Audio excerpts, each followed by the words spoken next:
Your home is your castle. Your home is your castle. And you have the right to defend your family in your home.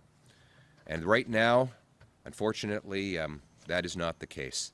You know, our purpose as conservatives is to bring back a country where hard work gets you a beautiful house on a safe street under our proud flag. That when you come home and put the key in the door and you turn it, you're filled with peace, knowing that you can leave all of the day's troubles behind. That your biggest problem will be how you get the kids to eat all of their dinner, finish their homework, and get to bed on time. I confess that we fail on the last one regularly in the Poilievre household, but these are the kinds of problems that we all want to have. Unfortunately, there are bigger problems that people face after 10 years of disastrous Liberal government that has driven costs, crime, immigration, and employment through the roof. People worry. They worry that they can't afford a home in the first place, that if they do have a home, they can't afford to put food on the table because of high Liberal taxes and inflation. They worry about losing their jobs because of Liberal taxes and temporary foreign worker programs that take jobs away from Canadians. They worry that even if they have a job, a home, and food on the table, that they're not safe in their homes. They worry that their car might be gone from the driveway when they wake up in the morning.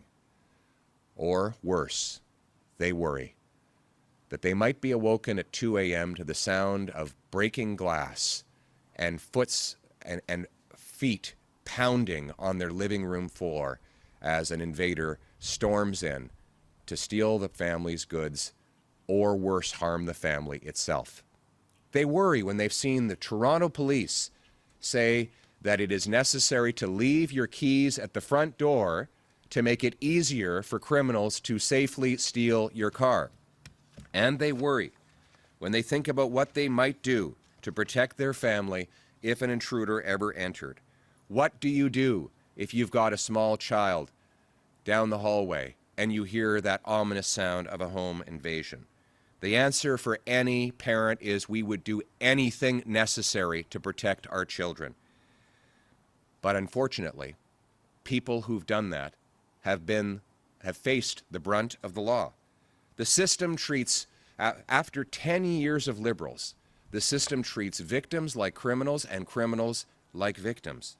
Back in 2019, 3 masked intruders, one armed with a sawed-off shotgun, broke into a residence in Collingwood. Cameron Gardner and his girlfriend were tied up. When they finally freed themselves, they struggled with the intruders. The attacker's gun went off twice, striking 2 of the attackers. One escaped. Now, when Cameron saw the police arrive, he was relieved until he found out that they were going to put him in handcuffs. He'd fought for his life. He was courageous. And this is the price he paid. He was in jail for 6 months. He was in a legal process for over 2 years, spending an ungodly fortune on lawyers. And then there's Ali Mian. In February of 2023, the Milton residence and licensed firearms owner awoke to find five intruders who were masked and armed. They came in, broke into his house, carrying weapons, zip ties, and harmed his mother. After using his legal firearm to shoot one of the intruders, he was able to fight them off. But he was arrested. By the way, one of the intruders had a 9mm handgun. And yet, the law went after this innocent man trying to defend his home.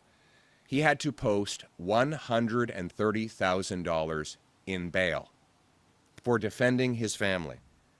After 5 months of hell, the second-degree murder charge was finally dropped by the Crown because they realized there was no reasonable chance of conviction. But it is outrageous that this man had to live through that hell when he should have been focused on recovering from the trauma of fighting off a dangerous criminal. And that is why Conservatives are standing here today, based on the principle that your home is your castle. We're calling on the government to introduce and immediately pass the Stand on Guard law, failing which one of our party's MPs will put forward such a bill. It will amend Section 34.2 of the Criminal Code, which right now says that you can defend yourself based on 9 very complicated and vague conditions. Now look, if you're defending your house, you don't have time to think through 9 different conditions. You have one condition: to protect yourself and your kids. And it is wrong for the law, for the police, and for judges to apply a complicated, indecipherable legal doctrine against you when you were only doing what is right. Our amendment instead will change Section 34.2 of the Criminal Code to say that the use of force, including lethal force, is presumed reasonable against an individual who unlawfully enters a house and poses a threat to the safety of anyone inside. The proposed amendment is reasonable and prudent. It applies only to the unlawful entry of a home and preserves proportionality. Simply put, it means you have the right to use force to defend your home and your family against someone who threatens you and who has entered illegally. This bill will also put Canada in line with other developed, civilized countries. Ireland, several Australian states, Spain, the United Kingdom, and some American states already have this principle embedded. And it will make sure that Canadians are treated right for a change. We think that our role in this Parliament is to put forward good ideas. And so my message to Mr. Carney is steal our best ideas. Work with us. Let's get it done. Let's put our country first. Who cares who gets the credit? Take our ideas so that we can reverse not only the crime and chaos Liberals have caused, but let's also take these ideas to bring the cost of living, immigration, and unemployment down. Keep our people safe. Let's put our country first.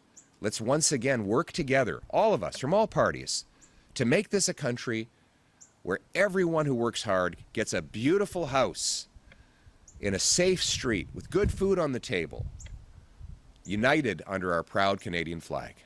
Thank you very much.